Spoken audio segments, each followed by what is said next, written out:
Le Tigre entre dans un nouveau standard pour les 2 prochaines décennies en matière de communication, de capteurs, d'armement. Mais l'hélicoptère et ses aptitudes aériennes, elles, ne devraient pas être bouleversées.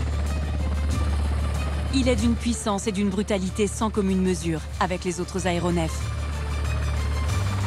Son agilité est toujours aussi exceptionnelle, 20 ans après sa mise en service. Et c'est essentiel lorsque l'on est à quelques dizaines de mètres du sol, à la merci d'un tir ennemi de roquettes ou de missiles. L'appareil doit pouvoir se sortir de situations les plus extrêmes, sans aucune latence. Il faut rapidement changer de vallée, il faut se cacher derrière les arbres, il faut avoir une trajectoire qui est un peu erratique et qui permet de tromper l'ennemi. On a une liberté de manœuvre, une liberté d'action qui est quand même assez fabuleuse sur le Tigre. Le rotor principal, avec les 4 pales, est monté de telle façon qu'il est dit rigide. Au contraire de la grande majorité des hélicoptères. Les pales sont directement fixées sur le rotor, sans un système d'articulation traditionnel. Et cela change tout. Le délai entre l'action sur le manche de l'appareil et le rotor est quasi instantané.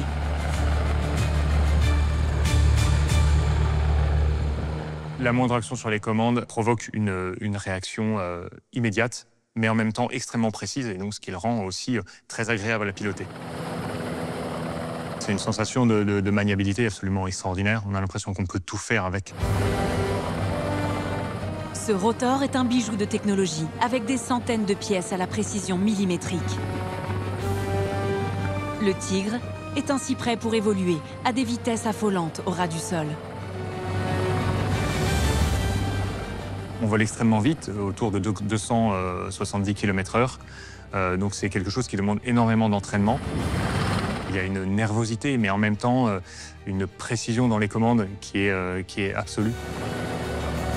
Il exécute millimètre le mouvement de votre poignet. C'est quasiment, je dirais, comme dans un jeu vidéo. Mais le Tigre n'évolue pas dans un jeu. Les menaces sont bien réelles, et surtout lors d'une séquence très précise. La différence, tu vois, d'un avion de chasse ou autre, on est plus vulnérable au décollage et à l'atterrissage. Ce sont les phases les plus critiques pour un hélicoptère déposant des hommes au sol.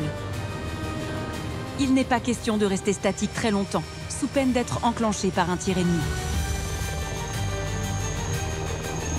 Le Tigre, lui, ne se pose pas en zone ennemie. Il tourne autour des autres hélicos de dépose des commandos, tel le Caïman. L'engin imposant avec ses 20 mètres de long devient une proie facile pour n'importe quel ennemi.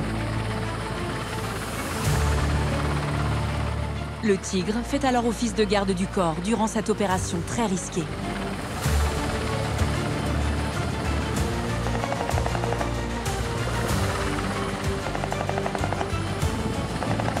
Il peut y avoir des ennemis qui peuvent apparaître un petit peu dans le bosquet d'arbres avec un véhicule ou autre. Donc nous, on va se mettre en hauteur, à peu près à 300 mètres de hauteur et environ 1 km de distance. Et nous, on va tourner autour pour leur sécuriser leur posée et leur décollage. Ça va se jouer en quelques secondes, quelques minutes. Mais plus vite c'est déposé, plus vite ils ont redécollé, plus vite on va pouvoir passer sur une autre phase de vol. Mais il se peut qu'un ennemi surgisse de sa cachette et déclenche un tir de roquette durant cette phase. S'il tire sur le Tigre, le pilote peut alors déclencher des leurres. Ce sont de petites fusées produisant une chaleur importante. Le missile va se diriger dessus car il est attiré par les fortes températures des moteurs. Dès la formation pilote, on apprend à se servir de ce genre de manœuvre en combat aérien pour pouvoir justement éviter de se faire toucher. Et ça m'est déjà arrivé au Mali d'avoir des tirs qui viennent du sol et avec le système de leurrage, on n'a jamais été touché. Les tirs ennemis ne se font pas toujours à proximité. Il arrive que l'hélicoptère soit ciblé par un missile venu de plusieurs kilomètres.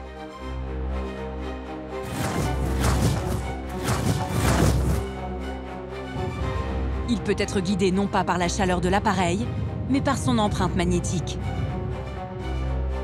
Dans ce cas-là, une autre parade peut se mettre en place. Et c'est une merveille d'ingénierie. On va émettre des signaux électromagnétiques qui sont identiques à celui de l'hélicoptère, mais qui sont en fait à un autre endroit pour dire au missile « Moi, l'hélicoptère, tu me vois, tu m'identifies et je suis là », alors qu'en réalité, je suis bien plus loin. Le fantôme du Tigre, ainsi déporté de plusieurs dizaines de mètres, est un leurre exceptionnel. Le missile ne détecte pas la contre-mesure et fonce s'écraser dans une autre direction.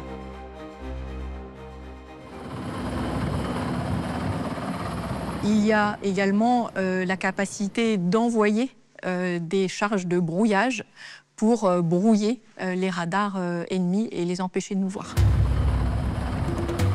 Le Tigre, comme tous les hélicoptères de l'armée de terre, se doit d'être discret. Car lorsqu'il ne protège pas des commandos, il effectue une autre mission tout aussi périlleuse. C'est la reconnaissance. Sa furtivité lui permet d'avancer en terre ennemie et d'emmagasiner un maximum d'informations. Pour cela, le pilote applique un process de vol très spécifique. C'est voler très bas et venir s'arrêter, puisqu'on est un hélicoptère, c'est bien là l'avantage de l'hélico, venir s'arrêter au niveau des lignes de crête, du sommet des collines, en restant caché et observer avec le viseur du Tigre, qui permet donc de voir assez loin, observer des routes, observer les sorties des villes, observer d'une manière générale les mouvements de l'ennemi. Si on vole plus haut, on est détecté par des radars, on est détecté également par des yeux humains et on peut être tiré par un missile, infrarouge ou radar. La dextérité des pilotes, leur aptitude physique et mentale sont soumises à rude épreuve. C'est pourquoi les industriels sont en recherche permanente d'amélioration. Et ce qui s'annonce pour les années à venir est une révolution.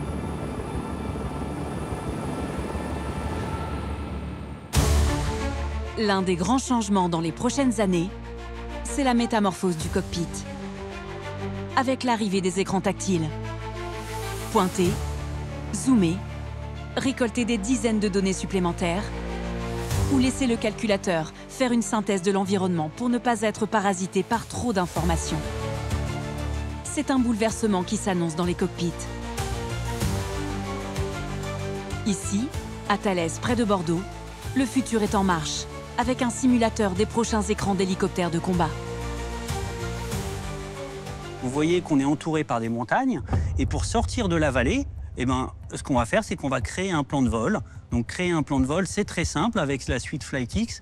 En tactile, on sélectionne un point ici, on fait un direct to, et puis ensuite on va mettre des points un peu après. On fait Insert After. Alors je vais aller là pour rester dans la vallée. Ensuite, je vais aller là pour rester dans la vallée. Je vais suivre ma trajectoire ici. Je déplace un peu mon plan ici. Je vais voler ici. Je valide mon plan de vol. En quelques secondes, j'ai créé un plan de vol et maintenant, on va pouvoir décoller. Donc, on se met ici. Donc, c'est un banc de développement qui nous est très utile ici pour avoir des vraies capacités de pilotage et de regarder comment ça se passe lorsque l'on pilote en vrai avec cette avionique-là. Mais on va enclencher le pilote automatique qui suivra la trajectoire qu'on a définie tout seul. Le pilote, il est déchargé de la tâche de navigation et il a tous les éléments pour surveiller ce qui se passe. On a également ici une vision 3D, en 3 dimensions, de la trajectoire de l'hélicoptère. Et le pilote, il sait parfaitement la marge qu'il a par rapport au terrain. Donc ici, quand on est en vert foncé, par exemple, c'est qu'on est au-dessus de 500 pieds par rapport au terrain.